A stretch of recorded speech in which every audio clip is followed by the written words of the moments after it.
की बात चली है तो यकीनन यूपी चुनाव का जिक्र भी आएगा, क्योंकि किसानों से और यूपी चुनाव का मतलब चोली दामन का साथ रहा है। यूपी 4.5 साल की सरकार में योगी सरकार को कैसे देखती हैं आप? आप मुझसे पूछ रहे हैं कैसे देखती हैं? आप लोग पत्रकार हैं, आप लोग कैसे देखते हैं? Hate crime number 1, rape crimes number 1। तो आप लोग ये चीज़ें मुझसे पूछते हैं? मतलब यूपी में क्या डेवलपमेंट हुआ है, मुझे आप बताएं। यूपी में ये डेवलपमेंट हुआ, आप कहते हैं खड्डा मुक्त यूपी। खड्डा से रोजगार जाएगा, खड्डा से यूथ पड़ेगा। खड्डा मुक्त यूपी करके आप सड़कें बना के, फ्लाईओवर के उद्घाटन करके, किसी के बने हुए किसी के देश के फ्लाईओवर के पोस्टर्स लगा के, प्रेजेंटेशंस के साथ आपको लगता है कि आप यूथ का भला करेंगे।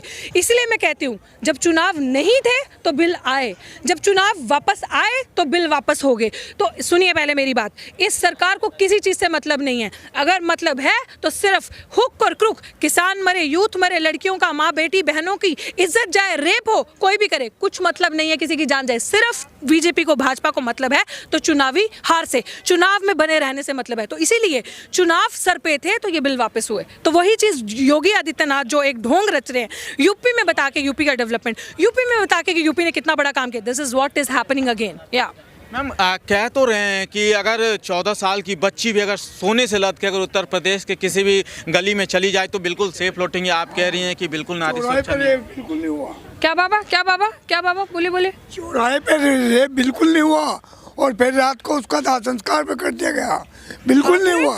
हाथरस दलित की बच्ची मरी, दलित की बच्ची का रेप हुआ। किस आपके अंदर इतनी हिम्मत कहाँ से आती है कि आप दलित की बच्ची को आधी रात को जला दे बिना पूछे? किसका रेप था? और वहाँ पे चित्रकूट एक गांव है, छोटा सा गांव है, तो चित्रकूट में वो इन्होंने वो न्यूज़ ही छुपा दी। वहाँ पे ट्राइबल छोटी बच्चियाँ जो है, ट्राइबल लोग जो एसटी कम्युनिटी के लोग हैं, वो गांव रात को दिखता नहीं है, दिन के अंधेरे में वहाँ पे लड़कियों का शोषण होता रहा। वो लड़कियाँ गुहार लगाती रही कि हमें मदद की ज़रूरत है, तब भी उस खबर को छुपा दिया गया, उस खबर को भी दिखाया नहीं गया। ऐसे इतने रेप इंसिडेंसेस आए, अभी तक निर्भया जो था वो चला, इतना हाईलाइट हुआ, उसके बाद शर्म नहीं आई सरकार को, उसके बाद सरकार की जवाबदेही थी। हाथरस हुआ, अभी तक हाथरस की बच्ची को न्याय की कोई उम्मीद नहीं है। दूसरी बारी दिल्ली में हो जाते हैं इस तरह के घटनाएं, आप हमें सिखा रहे हैं। चाहे वो यूपी की सरकार हो, भाजपा का जहां चाल चलन है, हर जगह बच्ची इनके राज में 2014 के बाद से असुरक्षित है। युवा बेरोजगार है, युवा गुहार लगा रहा है, अपनी डिमांड कर रहा है कि हमें रोजगार दो, खाना दो, कुछ नहीं है युवा के पास। गंगा मुक्त तो हुआ है। हाँ, तो यही तो एजेंडा भाई, यही तो। गंगा मुक्त हुआ तो गंगा में जो लाशें तैरी, दंगा, हाँ ओके सॉरी, दंगा मुक्त आप कह रहे हैं, दंगा मुक्त यूपी हुआ। भाई जरा बता देना, यूपी दंगा मुक्त है? भाई यूपी दंगा मुक्त है? जो दंगाई पावर में बैठा है वो कहेगा कि यूपी दंगा मुक्त है तो यूपी दंगा मुक्त होगा। यूपी, मैं तभी आपको कह रही हूँ, हम नहीं कह रहे, डेटा इज सेइंग, यूपी में जितना क्राइम होता है और यूपी में जितने इस तरीके के सिचुएशंस आती हैं, दंगे जितने यूपी में होते हैं उतनी चीज़ें कहीं पे नहीं हुई। यूपी का डेटा इटसेल्फ सेज कि हेट क्राइम्स में, रेप में, दंगा में सबसे नंबर 1 लिस्ट पे सिटी है UP. So you don't need to ask me, read, Google कीजिए, डेटा उठाइए और जनता को दिखाइए। गोदी मीडिया वाला काम आप मत कीजिए। मैम, 22 लाख आवास योजना बांटने का उन्होंने जो दावा किया है उसको कैसे देखते हैं? 22 लाख और 8 लाख युवाओं को रोजगार। बकवास, झूठ, जुमला, धोखा, ऐसे देखती हूँ मैं।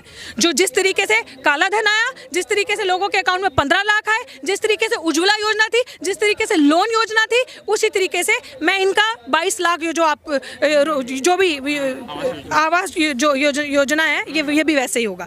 ये सब बकवास है, कुछ नहीं है। चुनाव से पहले, चुनाव की जो उपचुनावों में हार हुई है उसका डर है और वादे किए जाते हैं, बड़े बड़े वादे किए थे। आप मुझसे ये सवाल पूछते हैं, आप लोगों से ये सवाल पूछे ना यूपी की जनता से, यूपी में जाके कि आपको इतने वादे किए गए थे। जब सीएम से पीएम बन गए, ये गुजरात से आकर दिल्ली में, प्रदेश में, देश में बैठ गए, तो इन्होंने क्या दिया हमें? क्या देश में दिया? युवा अभी भी बेरोजगार है। गंगा में जो लाशें तैरी, कोरोना का फेलियर वो प्रत्यक्ष का प्रमाण था। उसके बाद जो बेटियों के साथ दिन दिहाड़े रेप होता है, बेटियों के साथ रेप होके आरोपियों के लिए जनसभाएं बैठती हैं, आरोपियों को बचाने के लिए रैली निकलती है, फेयर लॉ कानून तरीके से इंप्लीमेंट नहीं होता। ये है इनका असली प्लान और जो रोड मैप है, असलियत ये है। मैम, एक ये भी सवाल उठता है, केशव प्रसाद मौर्य ट्वीट करते हैं खास करके कि अयोध्या और काशी में जारी है, अब मथुरा की बारी है। क्या लग रहा है 2022 में हिंदुत्व का कार्ड चल पाएगा? उनके पास इसके अलावा है क्या है? लेकिन हिंदुत्व का कार्ड टीवी मीडिया, गोदी मीडिया आपको दिखाएगी। ऑन रोड, पेपर पे, जमीन पे ऐसा कुछ भी नहीं है और ऐसा कुछ भी नहीं होगा। ये फ्लॉप है, फेल स्ट्रैटेजीज हैं, ये नहीं चलेंगी। और जो जनता ने देखा है, प्रत्यक्ष को प्रमाण बार बार कहती हूँ, वो आपको दिख जाएगा in the coming elections. I don't have to say it, जनता विल स्पीक फॉर इटसेल्फ और जनता आपको आने वाले चुनाव में दिखाएगी। इनका जो स्ट्रैटेजीज है ना, हिंदू मुस्लिम को डिवाइड करके नफरतों में बांट के और सोचने चल जाएगा, अब नहीं चलने वाला। क्योंकि जनता हिसाब मांगेगी हर उस करनी का जो 2014 के बाद से इन्होंने वादे किए थे। जनता अब किसान, जो जिसे कहते थे ना किसान नहीं है, जनता अब कहेगी मोदी जी आप तो कहते थे किसान नहीं है, तो फिर आपने बिल वापस क्यों किए? फिर किससे आप डरे? फिर एकता अखंडता से डरे, क्योंकि हार से डरे। कहीं किसान और देर तक बैठा रहा तो जैसे उपचुनावों में तमाचे बजे और आने वाले बड़े चुनाव, यूपी सबसे बड़ा राज्य है, वहाँ पे तमाचा ना बजे। ठीक मैम।